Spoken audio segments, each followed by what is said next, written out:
Friends, कैसे हैं आप लोग। आशा करता हूं जो लास्ट वीडियो मैंने डाला था G02 का सर्कुलर इंटरपोलेशन वो आपको समझ में आया होगा, और अगर उसमें कुछ क्वेरी है तो आप मुझे मैसेज कर सकते हैं चैनल पे कि सर ये प्रॉब्लम है, समझ में नहीं आया, मैं दोबारा उस पर कुछ टॉपिक पे वीडियो बना दूंगा। कुछ फ्रेंड्स कमेंट किए थे कि सर आईडी का प्रोग्राम बनाइए बोरिंग का, ठीक है ना। तो मैं बोरिंग का एक प्रोग्राम बनाता हूँ। बोरिंग मतलब क्या होता है, बोरिंग का सबका मीनिंग पहले समझ लेते हैं क्या होता है। बोर मतलब जो पहले से ड्रिल है उसमें जो होल है उसको बड़ा कर देना, बोर कर देना, ठीक है ना। बोरिंग हम लोग देखते हैं गांव में खेत में बोरिंग होता है तो क्या करता है, सबसे पहले एक छोटा सा होल करेगा, उसके बाद उस होल को चौड़ा करेगा, उसी को हम लोग बोरिंग करते हैं, ठीक है ना। तो डायरेक्ट आप किसी भी चीज़ में बोरिंग नहीं कर सकते। जैसे वर्क पीस है हमारे पास, ये सपोज लो यहाँ पे एक वर्क पीस है, ठीक है ना, जिसका डाया है आपका 50 का, ठीक है, 50 mm का डाया है, और ये सॉलिड पीस है, राउंड में बार है एक, ठीक है, 50 डाया का एक बार है। तो अगर कोई बोलेगा इसमें बोरिंग कर, तो बोरिंग नहीं कर सकते, क्योंकि ये तो पूरा सॉलिड है, ठीक है ना, ये पूरा सॉलिड है।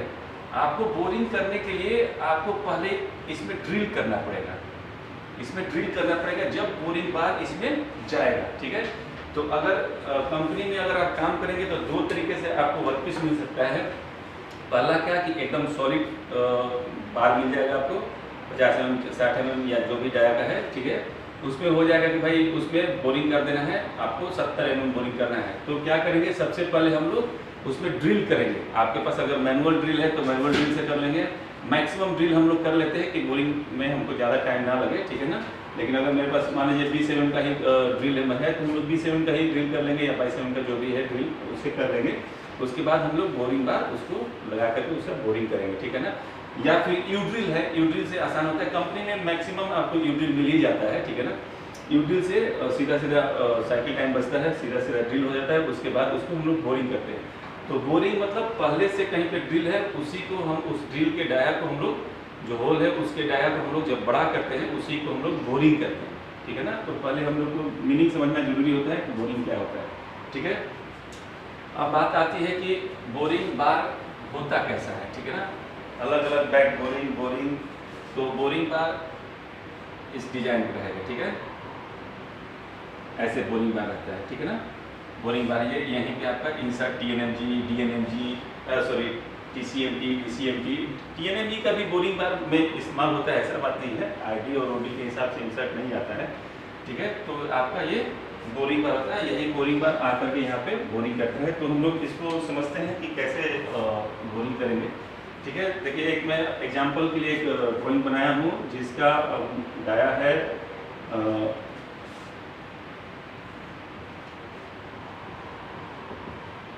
100 mm का डाया का एक बोरिंग बार है, ठीक है ना, बोरिंग है, ठीक है। ये वर्कपीस है, सॉरी, और यहाँ पे आपका जिसका लेंथ है 200 mm, ठीक है। और इसमें ड्रिल ऑलरेडी हुआ है, ठीक है, कितना 50 के डाया तक का ड्रिल हुआ है। इसको हम लोग को 54 mm इसको बोरिंग करना है, मतलब 4 mm और डाया इसका बड़ा कर देना है।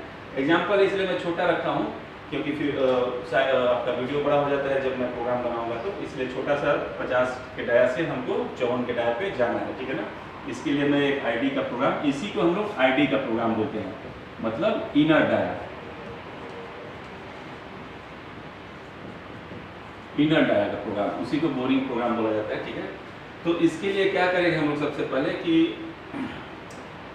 इसका कोऑर्डिनेट तो आपको निकालने आ गया, यहाँ पे 50 है। तो OD में क्या होता था कि OD में होता था जैसे कि हम लोग को, जैसे ये करना है आपका, ये स्टेप बनाना है, हम लोग ऊपर पहले चलते थे ऊपर, ठीक है ना, ऊपर कटिंग करते थे। लेकिन ID में क्या है कि हम लोग नीचे से काटना शुरू करेंगे, नीचे से बोरिंग बार नीचे से जाएगा ना, ड्रिल में जाएगा होल में, तो नीचे से जाएगा, तो नीचे से 1-1 mm ऐसे काटेंगे, ठीक है, 1-1 mm 2-2 mm जैसा आपको करना है वैसे आप कटिंग लेंगे नीचे से। OD में हम लोग ऊपर से काटते थे, ID में हम लोग नीचे से लेंगे, ठीक है ना। उसके लिए हम लोग क्या करेंगे, एक प्रोग्राम बनाएंगे फानुक पे, ठीक है, फानुक का ये प्रोग्राम है। फानुक में क्या होता है, O से शुरू होता है प्रोग्राम नंबर 000 1 से हम एक प्रोग्राम नंबर बना दिए, ठीक है ना। आप कुछ भी बना सकते हैं वहाँ पे जैसा, ठीक है ना। प्रोग्राम चेक करने के सबसे पहले हम लोग को डायरेक्टरी में जाना होता है कि इस नंबर पे बनाना है, तो वहाँ पे ऑलरेडी प्रोग्राम है कि नहीं है। अगर है तो इस नंबर से बनेगा नहीं, ठीक है, तो दूसरा नंबर देखना पड़ेगा, ठीक है। उसके बाद क्या करेंगे हम लोग, G40 और G80 लिख लेंगे। ये कैंसिलेशन का है, नोज रेडियो कैंसिलेशन और कैन साइकिल कैंसर, ठीक है ना। उसके बाद क्या करते हैं हम लोग, एक सीक्वेंस नंबर दे देते हैं।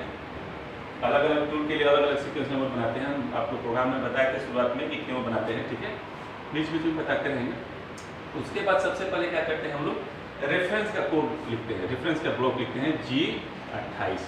G28 फानूक के लिए होता है रेफरेंस का, और अगर सीमेंस का होता है तो वहाँ पर G75 हो जाता है, और उसमें X और Z का इस्तेमाल करते हैं। यहाँ पे U 0.0, W 0.0 in the block. कहीं कहीं कभी कभी जब बहुत बड़ा डाया का जब स्पिंडल का CNC मशीन होता है, टर्निंग मशीन होता है, तो उसमें हम लोग G28 U 0.0 और G28 W 0.0 का ऐसे लाइन लिखते हैं, इसको तोड़ देते हैं। इससे क्या होगा कि जब ये लाइन पढ़ेगा तो मशीन पहले X डायरेक्शन में रेफरेंस होगा, और जब W वाला इसको पढ़ेगा तो ये Z डायरेक्शन में रेफरेंस होगा। उससे क्या होता है कि जब ये लाइन लिखते हैं तो क्या होता है कि X और Z का जो एक्सिस है दोनों तरफ चलने लगता है। तो कभी कभी जब बड़ा मशीन होता है उसमें क्या होता है कि टेल स्टॉक भी होता है, तो टेल स्टॉक का भी साइज बहुत बड़ा होता है। तो वो क्या होता है कि टेल स्टॉक लगा हुआ है अगर, तो ये Z में भी भागेगा और X में भी भागेगा। तो अगर टेल स्टॉक ज़्यादा बड़ा है और टरेट नीचे तक आया हुआ है तो रेफरेंस होने के चक्कर में वो टेल स्टॉक में एक्सटेंड हो सकता है, ठीक है ना। तो वो कभी कभी हम लोग ये ऐसे लाइन में लिख देते हैं। ये कोई जरूरी नहीं कि ऐसे ही लिखना है, ये कोई जरूरी नहीं है, आप इसको तोड़ तोड़ के भी लिख सकते हैं। आप अपने मशीन पे चेक कर लीजिए कि मैं सही बोल रहा हूँ या गलत बोल रहा हूँ, ऐसे भी रेफरेंस होता है, ठीक है ना। तो डिपेंड करता है आपका मशीन कैसा है और टरेट और आपका ये टेल स्टॉक कितना बड़ा है उसके हिसाब से हम लोग लिखते हैं, ठीक है ना। उसके बाद इसको लिखने के बाद हम लोग क्या करेंगे, जब how to make new programme बताया तो उसमें पूरा तोड़ तोड़ के बताएं कैसे कैसे करना है। रेफरेंस लिखने के बाद हम लोग टूल का सिलेक्शन करेंगे, टूल नंबर का कौन सा। मान लीजिए कि आपका बोरिंग बार है, ठीक है ना, CCMT का इस्तेमाल हम लोग कर रहे हैं 0.8 का, ठीक है ना, 0.8 का इस्तेमाल कर। मान लो ये 7 नंबर पे लगा हुआ है, 7 नंबर पे लगा हुआ है, तो उसके लिए हम लोग क्या लिखेंगे, T0707, और ये टूल नंबर है, ये ऑफसेट नंबर है। मैंने बताया हुआ है कि शुरुआत में, अभी जब बताने लगूंगा लंबा वीडियो हो जाएगा, इसलिए मैं लिख देता हूँ। मैंने पहला वीडियो बनाया था हाउ टू मेक प्रोग्राम, उस वीडियो को आप लोग देखिएगा। इसको दोनों बराबर हो भी सकता है, नहीं भी होता है। ये टूल नंबर, ये ऑफसेट नंबर है, ठीक है, तो बराबर भी कर सकते हैं, नहीं भी होता है। प्रोग्रामर हमेशा बराबर रखता है और दोनों नंबर, क्योंकि उसको याद करने की जरूरत नहीं है कि टूल नंबर 7 का ऑफसेट नंबर किसमें डाले हुए हैं, उसको याद करने की जरूरत है, इसलिए बराबर ही रखते हैं, ठीक है। उसके बाद क्या करते हैं हम लोग, स्पिंडल का डायरेक्शन देते हैं। स्पिंडल डायरेक्शन देने के लिए कौन सा कोड है, M03 या M04। M03 से क्लॉकवाइज या M04 से काउंटर क्लॉकवाइज, ये कोई जरूरी नहीं है। M03 से काउंटर क्लॉकवाइज होता है और M04 से क्लॉकवाइज होता है। आप मशीन में सबसे आसान तरीका है MDI लिख करके M03 लिख लीजिए। जो डायरेक्शन आता है आप देख लीजिए, उससे क्या आता है। हर मशीन में अलग अलग होता है, और किसी जो उल्टा ही चलता है, M04 में क्लॉकवाइज और M03 में काउंटर क्लॉकवाइज हो जाता है। लेकिन नाउ इट इज अब M03 फिक्स हो गया है क्लॉकवाइज के लिए, ठीक है। तो मान लीजिए मैं आइडियल कंडीशन में प्रोग्राम बना रहा हूँ कि भाई मेरा क्लॉकवाइज चलेगा, और कब क्लॉकवाइज लेंगे कब काउंटर क्लॉकवाइज लेंगे, उसके लिए भी मैंने वीडियो बना दिया है, ठीक है ना, स्पिंडल डायरेक्शन का। कि इंसर्ट के हिसाब से हमारा इंसर्ट अगर ऊपर दिख रहा है तो क्लॉकवाइज लेंगे, नीचे दिख रहा है उल्टा करके बांधे हुए तो काउंटर क्लॉकवाइज लेंगे। तो वो आप वीडियो देख लीजिएगा। तो यहाँ पे मैं M03 ले लिया क्लॉकवाइज में, और स्पिंडल का स्पीड 1200 दे दिया। स्पिंडल का स्पीड कोई जरूरी नहीं कि 1200 से होगा, आप फॉर्मूले में डाल करके उसके लिए भी अलग वीडियो बना दिया है, ठीक है ना। फीड रेट क्या रखेंगे, BC कितना लेना है, स्पिंडल स्पीड कितना लेना है, ठीक है ना। तो उसके लिए भी मैंने बना दिया, वहाँ से आप समझ सकते हैं और वहाँ से धीरे धीरे प्रैक्टिस कीजिए। मैं एग्जाम्पल के लिए यहाँ पे G97 है, ठीक है ना, कॉन्स्टेंट सरफेस स्पीड कैंसिलेशन के लिए है। एक दिन मैं वीडियो बनाऊँगा, उसमें सारा कोड को आपको दे दूँगा, CNC टर्निंग में क्या क्या कोड इस्तेमाल होता है, ठीक है। अच्छा, उसके बाद क्या है कि पहला सेफ्टी पॉइंट, हर प्रोग्राम में पहला सेफ्टी पॉइंट लेना जरूरी होता है, ठीक है ना। तो यहाँ पे सेफ्टी पॉइंट कहाँ बनेगा, ये X डायरेक्शन ऊपर में है, X प्लस, तो पहला सेफ्टी पॉइंट कहाँ बनेगा, जब हम लोग OD का जब प्रोग्राम लिखते थे पहला सेफ्टी पॉइंट, ये जो टोटल OD है इसका डाया, आउटर डाया, उसके ऊपर 1 mm रखते थे, तो लेकिन हमको तो ओडी वेब नहीं चलाना है, हमको आईडी में चलाना है। तो आईडी में नीचे से मटेरियल रिमूव करते हैं। तो यहाँ इसका जो ड्रिल है मिनिमम डाया कहाँ पे 50 तक का इसका तो ड्रिल होल है। तो 50 से 1 mm नीचे रखेंगे, मतलब 49 पे 49 पे, और 2 mm जेड में तो 2 mm अपना पीछे रख लो, कोई दिक्कत नहीं। तो हमारा टूल यहाँ पे आकर के यहीं पे टूल ऐसे कहीं पर टूल हमारा ऐसे आएगा, ठीक है ना। यहाँ पे अपना क्या हो जाएगा 49,2, ठीक है ना। ये अपना पहला सेफ्टी पोजीशन हो गया। जो ड्रिल का डाया है उससे 1 mm नीचे आधा mm, वो तो साइकिल टाइम बचाने के लिए आप लोग धीरे धीरे समझ जाएंगे कब कब रखना है। एक मैं प्रोग्राम बनाऊंगा पूरा कंप्लीट साइकिल टाइम बचाने के लिए कैसे लिखते हैं, ठीक है। तो ये 49 लिख लिए और 2 लिख लिए, ठीक है ना। तो पहला पोजीशन हमारा सेफ्टी पोजीशन क्या हो जाएगा, G0 में ही लाएंगे। होम पोजीशन से ये टरेट क्या होगा, ये लाइन लिखने से यहाँ सीधे टूल आ जाएगा, ठीक है ना। तो ये होम पोजीशन से आने के लिए हमेशा हम लोग रैपिड ट्रैवर्स का इस्तेमाल करते हैं G00। मैं एक दिन बताऊंगा G0 में कितना फीड होता है, बाय डिफॉल्ट फीड कितना होता है, उसको कम भी कर सकते हैं पैरामीटर से, पैरामीटर भी बता दूंगा, ठीक है। तो यहाँ पे x का कितना हो गया वैल्यू 49 पे हम लोगों ने खड़ा किया, और z कितना है 2.0 इन द ब्लॉक, इसमें तो फीड रहता नहीं है, ठीक है। अब क्या करेंगे, ये मेरा पहला सेफ्टी पोजीशन आ गया, ठीक है ना। लेकिन ये कटिंग पोजीशन नहीं, ये सेफ्टी पोजीशन। कटिंग पोजीशन क्या है कि जहां से हमको कट करना है वर्क पीस में वहां लेना है। तो हमारा कहाँ है 50 तक, तो हमारा 50 से हमारा वर्क पीस स्टार्ट होता है। तो हम मान लो 1-1 mm करते हैं या 2-2 mm अगर करते हैं, ईच कट यहाँ पे डिसाइड कर लेते हैं, लिख देते हैं each cut equal to 1 mm 1.0 mm। तो डाया कितना से डिक्रीज होगा 2 mm से। जितना ईच कट होता है उससे डाया डबल हो जाता है। जैसे आप डाया 3 mm कम कर रहे हैं एक बार में, तो मतलब ईच कट आपका 1.5 mm हो गया, ठीक है ना। तो यहाँ पे ईच कट मैं 1 mm ले रहा हूँ, डाया 2 mm कम होगा। तो 50 का हमारा होल है, तो सीधे हम लोग कहाँ रखेंगे 52 पे, 52 पे खड़ा कर लेंगे मशीन को, ठीक है ना। तो यहाँ पे फिर अभी टूल हवा में ही है, तो हम लोग G0 का इस्तेमाल करेंगे साइकिल बचाने के लिए, साइकिल टाइम। तो X 52.0 और Z 2.0 इन द ब्लॉक हो गया, ठीक है। ये जैसी लाइन लिखोगे, ये लाइन आप जैसे ही लिखेंगे तो आपका जो टूल है यहाँ से उठ करके यहाँ पे आ जाएगा, ठीक है ना। ये टूल आपका यहाँ पे आ जाएगा, ठीक है। यहाँ से ऊपर नीचे से हम लोग क्या करते हैं, ओडी में ऊपर से नीचे आते थे, यहाँ से नीचे से ऊपर जाना है, ठीक है। अब क्या करेंगे, कहाँ तक जाना है हमको 20 mm तक बोर करना है, जेड में 20 mm तक।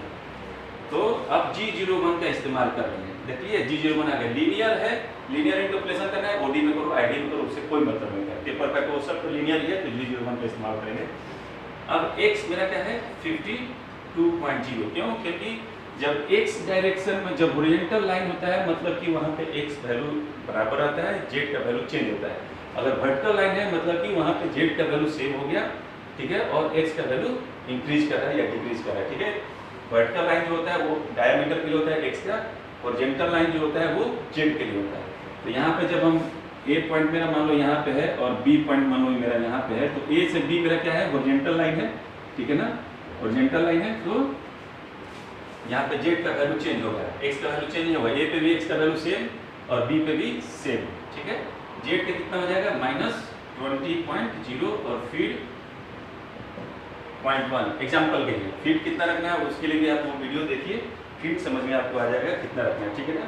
इससे क्या हो गया कि मेरा ये 2 mm ये ऐसे टूल चलेगा तो ये 2 mm आपका कट हो गया, ठीक है ना, ये 2 mm आपका कट हो गया। तो ये CNC आधा आधा बटा रहता है CNC, तो जितना ऊपर उतना ही नीचे से भी कट हो जाएगा, ठीक है ना, उतना नीचे से कट हो जाएगा, कर गया, ठीक है। अब मेरा टूल कहाँ पे आ गया, यहाँ पे आ गया, मेरा टूल यहाँ पे आ गया। अब इसको हम नीचे उतारेंगे, तभी तो पीछे लेंगे। पहले ओडी में क्या था ऊपर उठाते थे, अब ये तरीका भूल जाना, पता चला ऊपर उठा दिया जाकर दम से मार दिया, तो इसको अब नीचे उतारेंगे, 1 mm नीचे उतारेंगे, तो G01 में उतारेंगे नीचे, ठीक है। क्योंकि अभी भी हमारा टूल और वर्कपीस में क्या है, वर्कपीस और टूल एक दूसरे से टच है, तो हम G01 उतारेंगे, वरना आपका इंसर्ट घिसेगा, ठीक है। G01 में क्या करेंगे 1 mm नीचे उतार लेंगे, तो 52 तक गए थे, ठीक है ना, तो इसको 51 पे लिख लेंगे, 51 पे उतारेंगे और जेड का हमारा वही रहेगा सेम -20 और फिर 0.1 इन द ब्लॉक, ठीक है। उसके बाद हम इसको पीछे ले लेंगे, कहाँ पे, जहाँ पे हमारा फर्स्ट सेफ्टी पॉइंट था Z2 पे, ठीक है ना। इसको पीछे ले लेंगे, अब तो नीचे उतर गया, अब इसको हवा में ले लेंगे, ठीक है ना। G00 से लिखेंगे X 51.0, ठीक है, और उसके बाद क्या रखेंगे Z2.0 इन द ब्लॉक, ठीक है। ये समझ गए। इसको इसके ये लाइन जैसे ही लिखोगे तुम्हारा टूल कहाँ आ जाएगा, ये 1 mm नीचे, यहाँ पे टूल आके खड़ा हो गया, ठीक है ना। यहाँ से टूल हट गया और टूल अब यहाँ पे आके खड़ा हो गया। अभी मैं ऊपर से मिटा देता हूँ थोड़ा,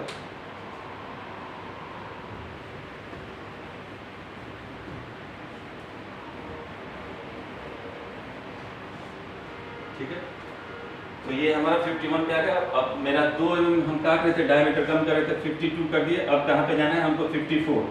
तो हम क्या लिखेंगे, अभी भी टूल हवा में है तो G00 का इस्तेमाल करेंगे, X 54.0 और Z 2.0।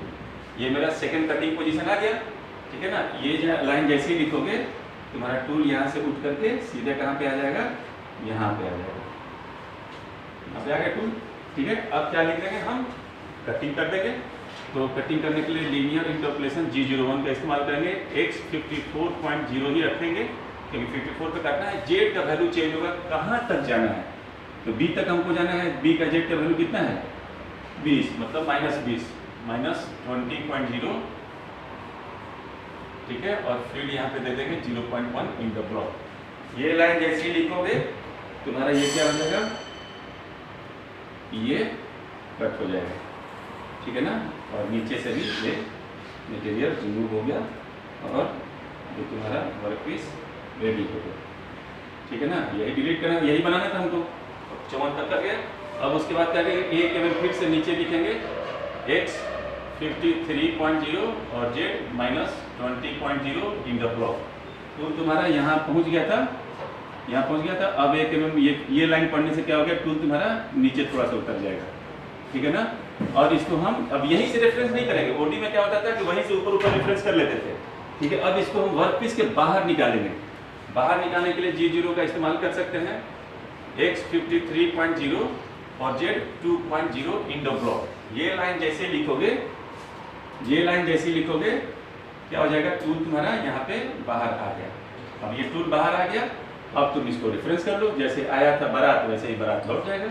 तो रेफरेंस करने का तो एक ही लाइन होता है, G28, U 0.0, W 0.0 in the block, ठीक है। अब बारात आया, बारात चला गया, लेकिन कुछ ना कुछ तो गंदगी फैला हुआ। क्या गंदगी फैला, शुरू हम लोग कूलेंट को स्टार्ट किए थे M07 या M08 से। अब इस कूलेंट को ऑफ कर लेंगे M09 से। ऑफ हो गया, एक कचरा सा। दूसरा क्या किए थे हम लोग, स्पिंडल को ऑन किए थे, तो स्पिंडल को ऑफ कर लेंगे। स्पिंडल ऑन होने का M03, M04, ऑफ का M05 इंडो ब्लॉक। अब तीसरा क्या कचरा था, प्रोग्राम स्टार्ट हुआ था तो प्रोग्राम को एंड और रीसेट करेंगे। एंड और रीसेट का कोड होता है M30 इंडो ब्लॉक। इसी को हम लोग फूटर बोलते हैं, ठीक है। और जहाँ तक लिखे थे हम लोग स्पिंडल का स्पीड दिए थे, वहाँ उसको हेडर बोलते हैं और बीच में ये सब इंटरप्रिटेशन है, ठीक है। तो ये आपका आईडी का प्रोग्राम है। अभी और मैं छोटा छोटा वीडियो बनाऊंगा, आईडी में टेपर, आईडी में रेडियस, ठीक है, और ओडी में भी रेडियस और टेपर का मैं अगला वीडियो बनाऊंगा, ठीक है। तो आप लोग चैनल को लाइक करें, सब्सक्राइब करें और शेयर जरूर करें।